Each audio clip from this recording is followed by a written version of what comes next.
நாங்கள் பிரண்டை பொடி, முருங்கைக்கீரை பொடி, பருப்பு பொடி, ரசப்பொடி, சாம்பார் பொடி, மாங்காய் ஊறுகாய், ஹேர் ஆயில் அதாவது தலைக்கு தேய்க்கிற எண்ணெய், 11 பொருட்கள் சேர்த்து இதெல்லாம் காய்ச்சி நாங்கள் எண்ணெய் கொடுத்துட்ருக்குறோம். இந்த பொருளெல்லாம் நாங்கள் கொடுத்துட்ருக்குறோம். நீங்கள் வேணும்னா கீழே வாட்ஸ்அப் நம்பர் கொடுத்துருக்குறோம். அந்த நம்பருக்கு கால் பண்ணி கேட்டு வாங்கிக்கோங்க.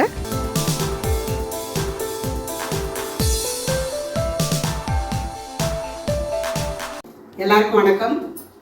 இன்றைக்கி நம்ம செட்டிநாடு சமையலில் என்ன பார்க்க போகிறோம்னா, நிறைய பேர் சாப்பிட்டுட்டு சீரணம் ஆகலை, நெஞ்ச கறிக்குது, பசி எடுக்கலை, வயிறு மொப்பாக இருக்குது. நிறைய பேருக்கு இந்த மாதிரிலாம் இருக்குது. எனக்குமே அந்த மாதிரி தான் இருக்கும். இந்த மாதிரி இருக்கிறவங்கெல்லாம் அதாவது ஒரு 10 நிமிஷத்தில் அந்த நெஞ்ச கறிக்கிறதா இருந்தாலும் சரி, வயிறு உப்பலாக இருந்தாலும் சரி, ஜீரணமாகாமல் இருந்தாலும் சரி, எதுவாக இருந்தாலும் சரி, இந்த நான் செய்கிற மாதிரி செஞ்சு சாப்பிட்டீங்கன்னா 10 நிமிஷத்தில் எல்லாமே சரியாகிடும். இஞ்சி சாக்லேட்டா ரொம்ப நல்லாயிருக்கும். இது வந்து பஸ்லலாம் விற்பாங்க, நல்லா வெள்ளை வெள்ளையாக இருக்கும். இது வந்து பஸ்லலாம் விற்பாங்க. நான்லாம் அடிக்கடி அதான் வாங்கி சாப்பிடுவேன். ஒன்று எடுத்து வாங்கி சாப்பிட்டோம்னா அந்த இனிப்பு காரம் எல்லாம் சேர்ந்து கொஞ்சம் கொஞ்சமாக அப்படியே இறங்கி பாருங்க. கொஞ்சம் நேரத்தில் நெஞ்ச கச்சாலும் சரி, எதுவாக இருந்தாலும் சரி அப்போவே காணாமல் போயிடும். அதனால் இன்றைக்கி வந்து இஞ்சி மரப்பா மிட்டாய் எப்படி செய்கிறது அப்படின்னு தான் நான் செஞ்சு காட்ட போகிறேன். இது வந்து எல்லாருமே இந்த மாதிரி உங்களுக்கு இஞ்சி வந்து சீசன் டயத்தில் இந்த மாதிரி நம்ம செஞ்சு ஒரு டப்பாவில் போட்டு வச்சுக்கிட்டோம்னா நம்ம வீட்டில் எப்போல்லாம் நமக்கு பசி எடுக்கல கொஞ்சம் கூட எடுத்து போட்டுக்கலாம். எங்கேயோ போய் நம்ம வந்து பசி எடுக்கிறதுக்கு சிஞ்சர் வாங்கி குடிக்கிறாங்க, கலர் வாங்கி குடிக்கிறாங்க, சோடா வாங்கி குடிக்கிறாங்க, வேறு என்னென்னமோ குடிக்கிறாங்க. நெஞ்சம் இருக்குது, பசி எடுக்க மாட்டேங்குது, மப்பா இருக்கு சொல்லி குடிக்கிறாங்க. அதெல்லாம் தேவையில்லை. அதில் என்னென்ன போட்டு கொடுக்குறாங்கன்னு இவங்க எல்லாருக்குமே தெரியும். என்னென்னமோ கலந்து கொடுக்குறாங்க. இது வந்து எந்த ஒரு இதுவும் இல்லாமல் நம்ம வீட்டிலே நம்ம செஞ்சு வச்சதை எடுத்து சாப்பிட்டோன்னே நம்ம வயிறு கலகலன்னு நல்லா பசி எடுத்து நல்லா கலகலன்னு இருக்கும். இதேமாரி நீங்களும் கண்டிப்பாக ஒரு மாதிரி செஞ்சு பாருங்கள். அப்போ தான் உங்களுக்கு தெரியும். வாங்க இப்போ சூப்பரான ஒரு மருத்துவ குணம் உள்ள இஞ்சி மரப்பா மிட்டாய் எப்படி செய்யறதுன்னு பார்க்கலாம். இப்போ பாருங்கள், நம்ம இஞ்சி மரப்பா செய்கிறதுக்கு இஞ்சி எடுத்து வச்சுருக்கிறேன். 1/4 கிலோ இஞ்சி. இதை வந்து நம்ம நல்லா தோலிச்சி வரணுங்க. இந்த மாதிரி பாருங்கள். இப்போ நம்ம எல்லாமே இந்த மாதிரி நல்லா சீச்சு எடுத்தாச்சு. சீச்சுட்டு இந்த மாதிரி வெட்டி போட்டுட்டு, ஏன்னா மண் இருக்கும், நம்ம ஏற்கனவே கழுவிட்டு தான் வெட்டி இருக்கிறோம். இருந்தாலும் சந்து வந்துக்கெல்லாம் மண் இருக்கும். இந்த மாதிரி வெட்டி போட்டுட்டு அப்புறம் அலசி அள்ளிக்குங்க. இந்த மாதிரி நல்லா வெட்டி போட்டுட்டு நல்லா அலசி அள்ளி போட்டுக்கோங்க. மிக்சி சார் எடுத்துக்கோங்க. அதில் நல்லா அலசிட்டு இந்த மாதிரி அள்ளி போட்டு நல்லா நைஸாக அரைக்கணும். நைஸாக அரைச்சிக்கிட்டு உங்கள்கிட்ட காட்டுறேன். பார்த்திங்கன்னா நம்ம நைஸாக அரைச்சி எடுத்துட்டோம். பாருங்கள், இந்த மாதிரி நல்லா நைஸாக அரைச்சிக்கணும். கொஞ்சம் போல் ஃபஸ்ட்டு சும்மா அரைச்சிருங்க. அதுக்கப்புறம் கொஞ்சமாக தண்ணி ஊற்றி அரைங்க, இல்லாட்டி அரைவிடாது. இந்த மாதிரி அரைச்சிக்கணும். இப்போ இது இருக்கட்டும். இப்போ பாருங்கள், இந்த கப்பால் 3/4 கப்பு இருக்குது. இந்த கப்பில் தான் எல்லாமே அளவுகள் எடுத்துக்கணும். அதனால் 3/4 கப்பு வந்துருக்குது. இப்போ இது இருக்கட்டும். இப்போ ஒரு வடைச்சட்டி எடுத்து வச்சுருக்கிறேன். வடைச்சட்டியில் இதால் 3/4 2/4 சர்க்கரை போட்டுக்கிறேன். அதாவது 1க்கு 2 கப்பு போட்டுட்டு இது முழுகிற அளவுக்கு தண்ணி ஊற்றினா போதும். இந்த அளவு வெறும் இந்த அளவு இது முழுகிற அளவு. இப்போ இதை வந்து அடுப்பத்தை வச்சு விட்டுக்கலாம். இப்போ தண்ணி ஊற்றிட்டு நல்லா கரைய விடுங்க. இது வந்து சர்க்கரை நல்லா கரையணும். சர்க்கரை நல்லாவே கரைஞ்சிருச்சு. இப்போ நம்ம அரைச்சி வச்சுருக்கிற இந்த இஞ்சி பேஸ்ட்டை அதை சேர்த்துக்கலாம். சேர்த்துட்டு நல்லா கலக்கி விட்டு நல்லா வேகும் இந்த சர்க்கரையில். நல்லா இது வந்து கொதிச்சு வேகணும். ரொம்ப ஈஸியான வேலை தான். எல்லாருமே சாப்பிடலாம். பெரியவங்கலேருந்து சின்னவங்கலேருந்து எல்லாருமே சாப்பிடலாம். ரொம்ப நல்லது கூட. இது வந்து கொதிச்சு வேகட்டும். இப்போ பாருங்கள், நல்லா கொதிச்சுட்ருக்குது. கொதிக்கையில் அந்த சுற்றி கொஞ்சம், அதாவது அந்த சர்க்கரை, இந்த இஞ்சி இதெல்லாம் சேர்த்து கொஞ்சம் லைட்டாக ஒரு அழுக்கு வரும். எப்படி இருந்தாலும் அதை லைட்டாக வலிச்சு எடுத்துக்கோங்க. இந்த மாதிரி பாருங்கள், இந்த மாதிரி வரும். லைட்டாக தான் வரும். அதை அப்படியே எடுத்துருங்க. நல்லா இது வந்து கெட்டியாக வரணும். அதுதான் ரொம்ப முக்கியம். இப்போ பாருங்கள், நல்லா கொதித்து வற்றி இந்த அளவு கெட்டியாக வந்துருச்சு பாருங்கள். இதில் வந்து கொஞ்சம் போல் எடுத்து ஒரு தண்ணிக்குள்ளே போட்டு பார்க்கலாம். பாருங்கள், இந்த மாதிரி தண்ணி வச்சுக்கோங்க. கொஞ்சமாக எடுத்து இப்படி தண்ணிக்குள்ளே போட்டுட்டு இதை எடுத்து உருட்டினா உருட்டை வரணும். உருட்டை வரல பாருங்கள், உருட்டை வரல பாருங்கள், கரையுது. இது இருக்கக்கூடாது. உருட்டினா உருட்டை வரணும். அந்த மாதிரி இருக்கணும். இதை ஊற்றி வைக்கிறதுக்கு ஒரு பிளேட்டில் இந்த மாதிரி வந்து கொஞ்சம் நெய்யோ எண்ணெயோ ஏதாவது ஒன்று நல்லா அப்படி தடவி விட்டு வச்சுருங்க. எடுத்தோன்னா ஊற்றணும் இதில்.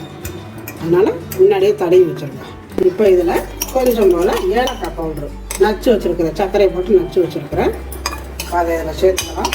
சேர்த்துட்டு கொஞ்சம் போல் அதாவது உப்பு போட்டிங்கன்னா நல்லாயிருக்கும். கொஞ்சமாக சால்ட்டு போட்டுருங்க. போட்டுட்டு நல்லா கிளறி கொடுத்துருங்க. இப்போ அதில் கொஞ்சம் மிளகு எடுத்துக்கோங்க.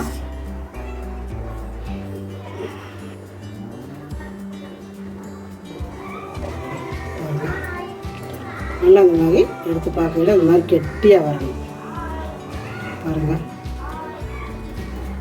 நம்ம தண்ணிக்குள்ளே போட்டு எடுத்தோம்னா இந்த மாதிரி கெட்டியாக இருக்கணும். இந்த மாதிரி வந்துருச்சுன்னா நம்ம அந்த பாத்திரத்தில் ஊற்றிக்கலாம். பார்த்திங்கன்னா பாருங்கள் நல்லா ரெடி ஆகிடுச்சு. இந்த அளவுக்கு இருக்குது. நல்லா உருண்டு வந்துருச்சு. இப்போ அடுப்பு ஆஃப் பண்ணிடலாம். ஆஃப் பண்ணிவிட்டு நம்ம நெய் தடவி வச்சுருக்கோம் அந்த பாத்திரத்தில் ஊற்றிக்கலாம். இப்போ நம்ம நெய் தடவி வச்சுருக்கோம் அந்த பாத்திரத்தில் இதை போட்டுக்கலாம். நல்லா இந்த மாதிரி பரப்பி விட்டுக்கோங்க. இந்த மாதிரி நல்லா சுற்றி தடவி விட்டுருங்க. நல்லா ஷேப்பாக வச்சு தடவி விட்டுருங்க. சூட்டோடவே அதை கட் பண்ணிடணும். அப்படி இல்லைன்னா ஒரு தட்டு கூட வச்சு நல்லா இந்த மாதிரி சமப்படுத்திக்கோங்க. வச்சிங்கன்னா நல்லா ஜெல்லு நல்லாயிருக்கும். அப்படி பாருங்க. இப்போ தான் நம்ம அமுத்தி விட்டோம். இதுலையே இப்போவே நம்ம வந்து இதை கட் பண்ணிக்கணும். சூட்டோடவே இந்த மாதிரி கட் பண்ணிக்கணும். நல்லா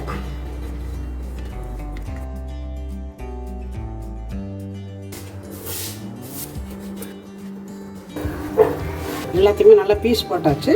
இப்போ இதில் வந்து நம்ம எடுக்கலாம் தனித்தனியாக.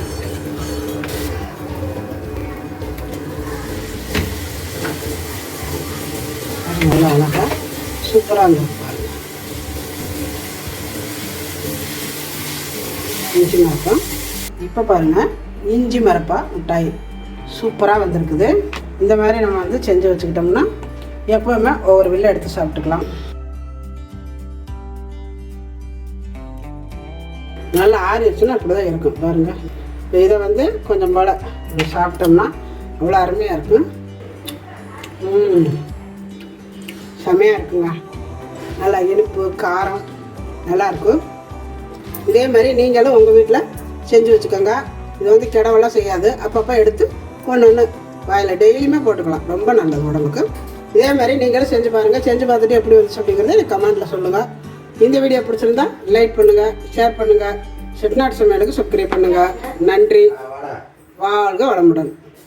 நம்ம இன்றைக்கி இஞ்சி மரப்பா மிட்டாய் செஞ்சுட்டு இன்றைக்கி எங்கள் ஊரில் அதாவது பொன்னர் சங்கர் நாடகம் வைக்க போகிறாங்க. அதையும் நம்ம பார்க்க போகிறோம். இவங்களுக்கு மதுரையில் பொன்னர் சங்கர்னு கோவிலே இருக்குது. அவங்களுடைய வரலாறை தான் எடுத்து நாடகமாக நடத்துகிறாங்க. அது வந்து நான் ஃபுல்லாக எடுக்காமல் கொஞ்சம் போல் நான் எடுத்து உங்களுக்கு நான் காட்டுறேன். நல்ல வசதியானவங்க, ராஜா விட்ட ஆளுங்க. அவங்க வீட்டில் ஒரு ஆசாரி வெளியிலேருந்து வந்திருப்பார். அவர் ஒரு நாளைக்கு இங்கே தங்கிக்கிறேன் இருப்பார். அவரை தங்க சொல்லியிருப்பாங்க அண்ணன்.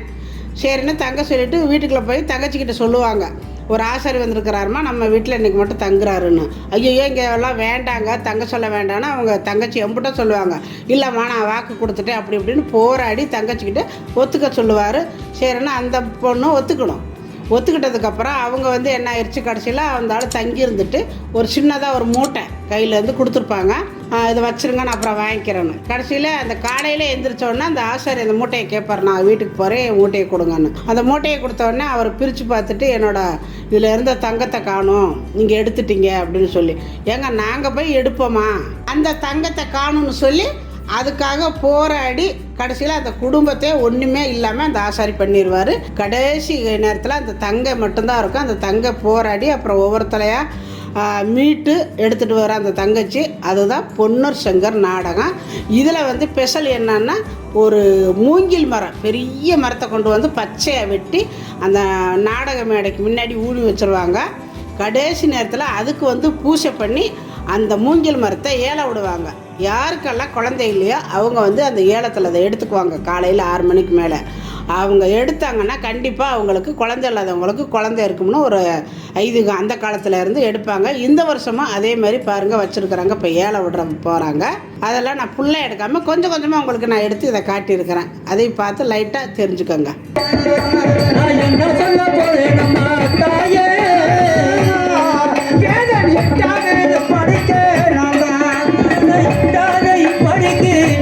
இந்த வீரவை தீவிரமா தங்க சொன்னாலும் சரியாக இருக்கு. எங்க எங்க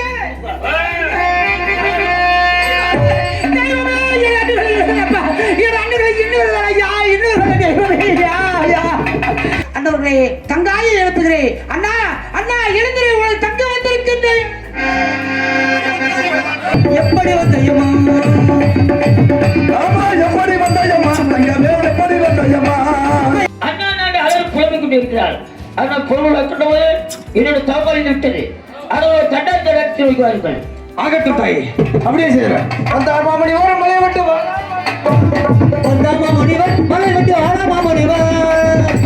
பட்ட இடம் காண முடியவில்லை. ஒவ்வொரு இடமாக இழந்து கொண்டு வந்து பட்ட இடத்தை காண முடியவில்லை. தெய்வமே, அண்ணா அண்ணா இந்த வீரர்கள் தேவையிருக்கின்றது. சரி, யாரோ ஒரு பெண்ணானவள் அண்ணா நாங்கள் அழகு புலம்பிக் கொண்டிருக்கிறார். அண்ணா யாரு பார்த்தவர்கள் அப்படியே பேர்த்து வருகிறோம். சரி, மணிவன் மலை விட்டு வாரா